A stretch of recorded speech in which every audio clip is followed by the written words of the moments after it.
Hi, this is Daniel from End Time Country Living, and one of the things that you need to think about when the end times are coming, and we are actually in the end times, but as prophecy progresses and persecution comes upon us, thinking about providing for your family is important.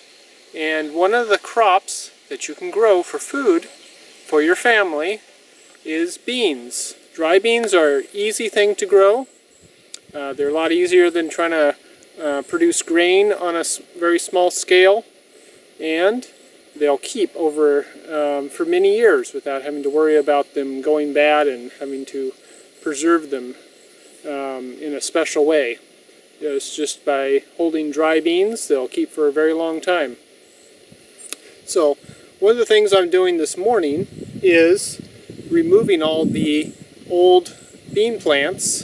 This is a bush bean variety that I've grown here, and it's pretty much finished for the year and gotten all the beans off it pretty much. That there's a few still on here, but for the most part they're already pretty much gone. There's just a few remainders here. This is a one called Bright Stone that I got from Adaptive Seed, and so you can see this pretty good sized bean when it's fresh, but it gets to be about the size of a pinto bean. This is a pinto bean variety, so it's just a variation. This actually has blue stripes instead of brown on a white background.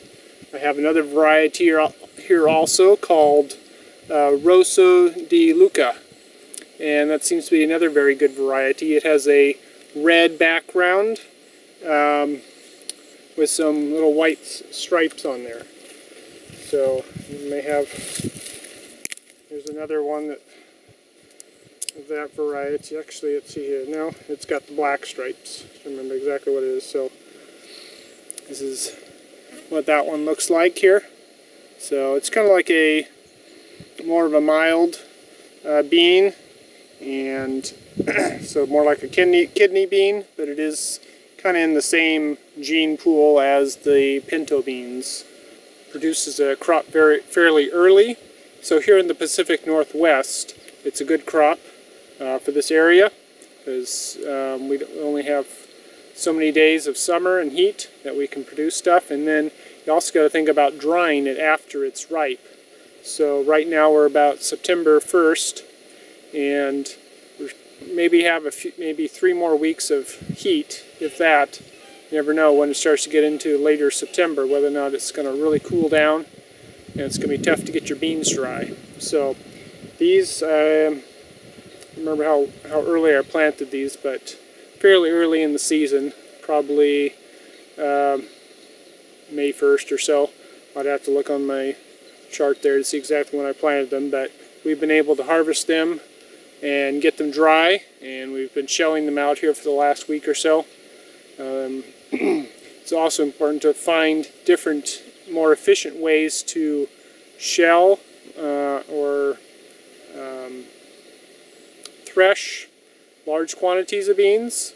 A lot of the small farms that produce dry beans pile them up, so you want to get them very dry and then put them into a large pile, and then you can drive over them with a vehicle. That gets some kind of a rolling action, and it seems to work very well, what most people are doing. And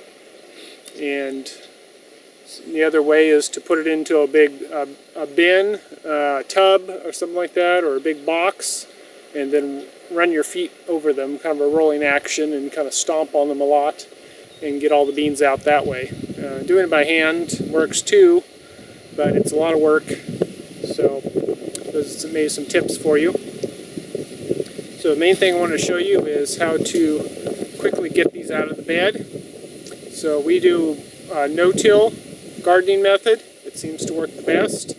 The tilling seems to put a little bit too much air into the soil and burn up the organic matter, and the soil gets harder and more compact towards the end of the year, every year. So to continually increase the soil fertility and looseness, I find that just laying compost on the surface and doing very little disturbance of the soil seems to work the best for us up here. It's a fairly heavy clay soil and seems to respond quite well to lots of compost and no-till. So one of the things with a bean crop, this is a good first year crop for a new area or new garden bed. Also just as a maintenance crop. It benefits the soil in that way. It also, you get a good food crop off of it as well. So I like to leave the roots, which have nitrogen nodules on them, and that feeds the soil, produces leaves and nitrogen available for next year's plants, such as broccoli or cauliflower or kale or something like that that requires quite a bit of nitrogen, or even onions, which require a lot of nitrogen. So that helps to build up your soil. But you got to find an easy way to quickly. I got about a 40-foot row of beans here, double row. So you got to quickly get these out and leave the roots in the soil without a huge amount of labor. And then I'm going to compost all the tops on my compost pile, and that'll come back to the whole garden, distributed out. So as I'm going through the row here, so I'm chopping them off basically right at the ground level, wherever the roots start, and maybe just a little bit below, just so it's the roots and not the stem at all that's left in the soil. I like to use my little hatchet here to just whack it and slice it off real quick. Seems to work fairly well. Another item you could use is a pair of pruners. So this is an old pair of pruners I have that I don't care if it really gets dull so much.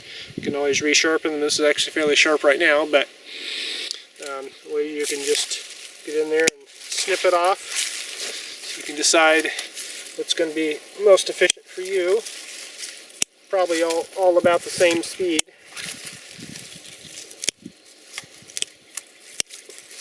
Sometimes you get in one hit or snip, and sometimes you don't, but for the most part it's fairly quick.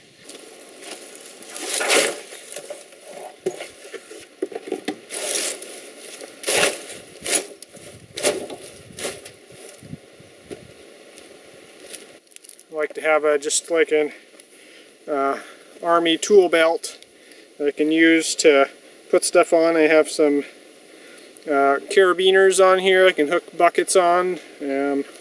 Also have just a a wire cutter, I think it is, tin snip holder, kind of a general purpose one. I can put a pair of pruners in. I can quickly access and go grab stuff so I don't have to hang on to them, so I can use both hands. And also works great for just my small hatchet too. I can slide my hatchet in there and keep it out of the way and move to the back so I don't bump into it with my arm or get cut or something like that. So kind of a general purpose, whatever I'm using to quickly hang on to stuff for me. So that's all I have for you today. I hope that you found that useful and encouraging. Beans are a great crop. We enjoy them a lot. You can even, when they're dry like that, you can, if you have a grain mill or something, you can grind them up and put them into, like muffins or waffles or pancakes and things like that. It's best to use like a mild bean that doesn't have a strong, peppery flavor, as that can come through a little bit. But that's a good supplement for something that you can easily grow, that you don't always have to be reliant on wheat and oats and things that are a little more difficult to grow. But I think in the future we are going to have to provide more for our families, and as different food crises come upon us, knowing where your food comes from is important, because there can be a lot of pesticides and herbicides coming through, or genetically modified foods on the market. As beans may be another one that become genetically modified in the future, and that could be one that you'd want to make sure that you're growing yourself. So anyway, Sure to give me a thumbs up on the video. That helps other people like it. Now's a good time to do that. Click that. And like this page. That helps you to find and be notified when I put out other videos or other content that you may be interested in. Share this video with a friend or two. Alright, I'll see you on the next one. God bless.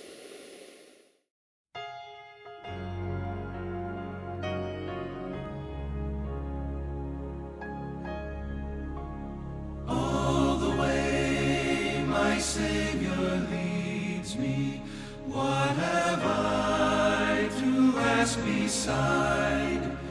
Can I doubt His tender mercy, who through life has been my guide? Heavenly peace, divinest comfort, here by faith in Him to dwell. For I know whate'er befall me, Jesus doeth all things well. For I know whate'er befall me, Jesus doeth all things well. All the way my Savior leads me, cheers each winding path I tread, gives me grace for every trial, feeds me with the living bread. Though my weary steps may falter, and my soul athirst may be, gushing from the rock before me is a spring of joy I see. Gushing from the rock before me is a spring of joy